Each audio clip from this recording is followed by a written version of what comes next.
My name is Lee Higginbotham. I'm with Dallas Paleo Society, and had a hand in helping with the park here, and as did Lance Hall, as did lots of other people.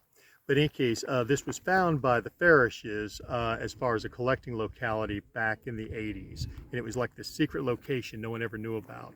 And then sometime in the early 90s, no, late 90s, 2000s. When was it? 2010. I think 2008, I probably ran into this and I came out looking for this with my boys. In any case, we found it, found the secret spot, and we called it Crinoid Heaven. In any case, I did a real estate deal out here, so I kind of kept in touch with the city of Mineral Wells for different things. In any case, kept reading the Mineral Wells Index, and then saw where some real estate person wanted the city to sell this piece of property. And I'm like, no, you can't do that. That's a great fossil hunting location. And so I went and talked to the city manager at the time, and he talked about trespassing, and I was talking about fossils. So in any case, we talked about what the asset was that the city had. Lance Hall got to come help with that as well. And it ended up, the city said, now who are these people that want to come look for fossils? So found out lots of people, and universities would come to this location for the locality, the fossil locality of Pennsylvania age fossils that it was. The city ended up approving the idea of a park here. It's been a park since 2010. Jim Kirkland, who's a state paleontologist for the state of Utah, had a hand in encouraging this, as did many other people.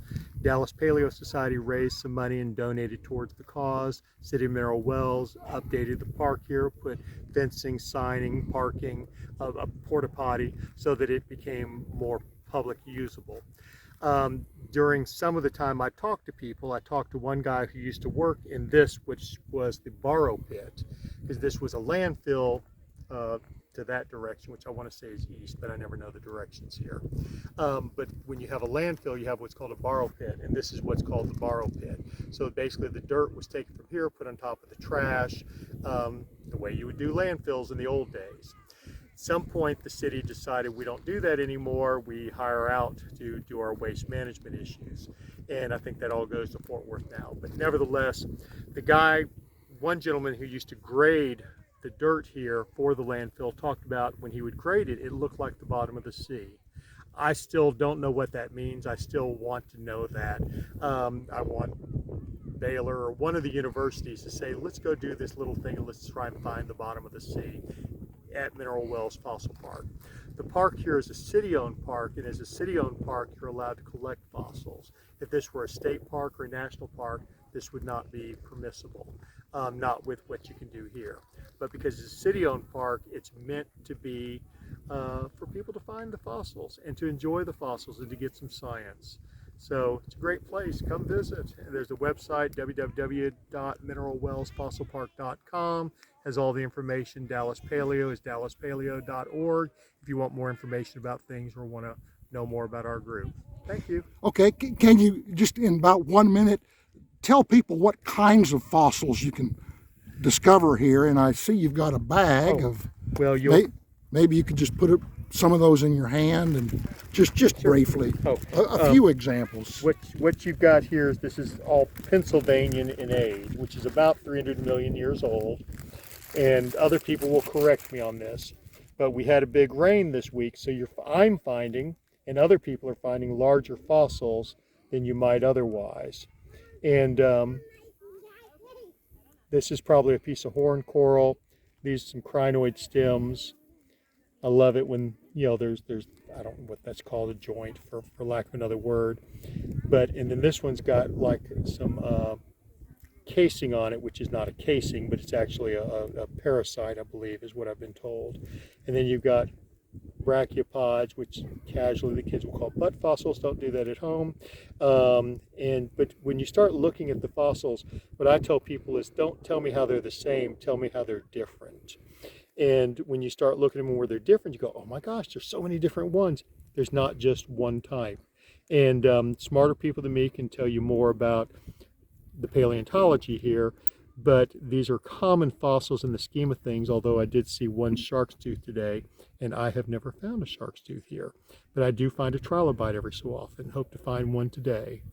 But in case, it's a great place to visit. The fossils are manageable in size, and they clean up just with the toothbrush.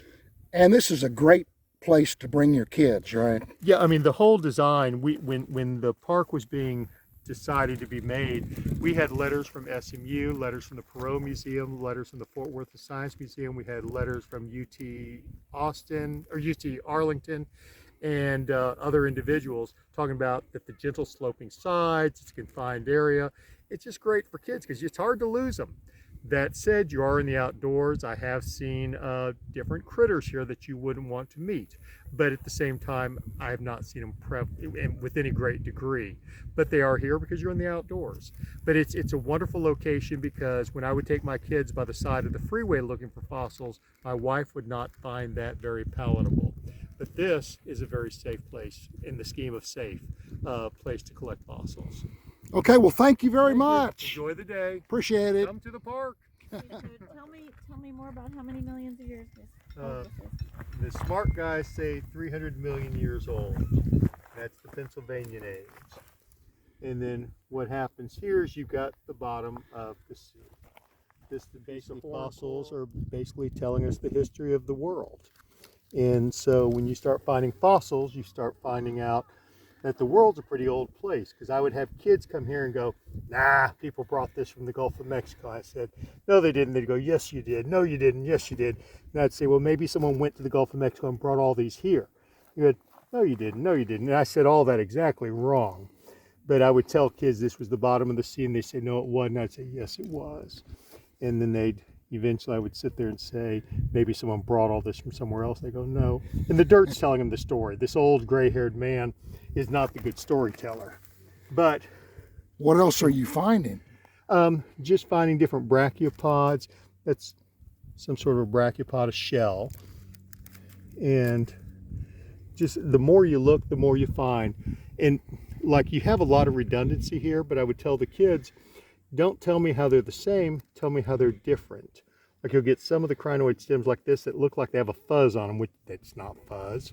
But they've got some different texture to them. Then you'll have them where they have different sizes. You'll have the center hole where I guess the water would go through. And it's just fun. Well, one thing I've noticed is when you come out to this park, you're virtually guaranteed to find fossils. If you can bend over, or if you can sit down on the ground, you are finding fossils. Yes. Like, let me point out the ones that I'm not picking up. This one, this one, this one, this one, this one, this one, this one, this one, this one, this one, this one, this one, this one, this one, this one, this one, this one. I am picking up this one now. So, I mean, again, the more you look, the more you find. I hope you edit this so that I sound really well, I only edit out the unintelligent parts, and you haven't said anything unintelligent. Okay. Well, you're very kind.